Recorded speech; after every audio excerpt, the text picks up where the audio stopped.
সবাই কেমন আছেন আপনারা? এখন যে রান্নাটা করব তার জন্য আমি কড়াইতে প্রথমে দিয়ে দিচ্ছি তেল।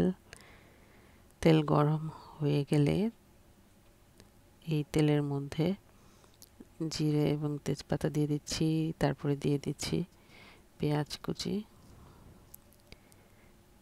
পেঁয়াজ কুচি দেওয়ার পর একটু ভেজে নেব।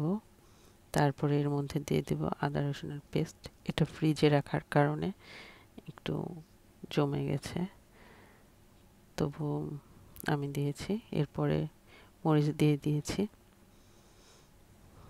এটাকে একটু নেড়ে নিচ্ছি।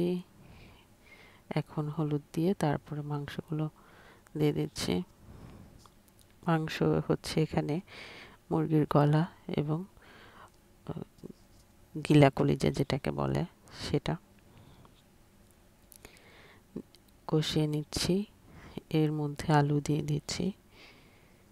এরপর এটাকে খুব ভালোভাবে নেড়ে কষিয়ে নেব। সামান্য লবণ দিয়ে দিলাম, আপনাদের স্বাদ অনুযায়ী আপনারা দিয়ে দিবেন। তারপর আবারও কষিয়ে নেব। চুলার আঁচটা আমি এখানে বাড়িয়ে দিয়েছি। আপনারা যেভাবে রান্না করতে পছন্দ করেন সেই অনুযায়ী দিয়ে নেবেন। আর এই রান্নাটা খুবই সহজ, নতুন কোনো কিছুই না। আপনারা হয়তো এর থেকেও ভালোভাবে রান্না করতে পারেন। আমি সহজে রান্না করতে পছন্দ করি, মানে যতটুকু মশলা দেওয়া প্রয়োজন ততটুকু, এবং যথাসম্ভব আমি হেলদি ওয়েতে রান্না করার চেষ্টা করি। তেল মশলা মাত্রা অতিরিক্ত হয়ে গেলে সেটা হয়তো স্বাস্থ্যের ক্ষতিটাই বেশি করে।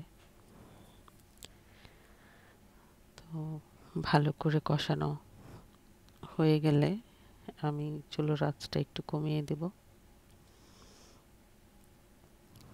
তারপর অল্প পরিমাণ এতে আমি জল দিয়ে দেব।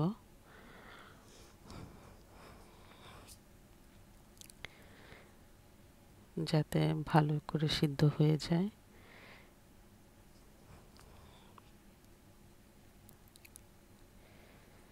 আমি এখানে বাটা হলুদ ব্যবহার করেছি, আর এই কারণেই এই তরকারিতে কালার হয়নি। কিন্তু বাজারে যে হলুদগুলো কিনতে পাওয়া যায় সেগুলো ব্যবহার করলে তরকারির কালারটা খুব সুন্দর হয়, কিন্তু বাটা হলুদে আপনার পছন্দ অনুযায়ী কালার হয় না। তো যাই হোক, আমার রান্না শেষ, নামিয়ে নিয়েছি।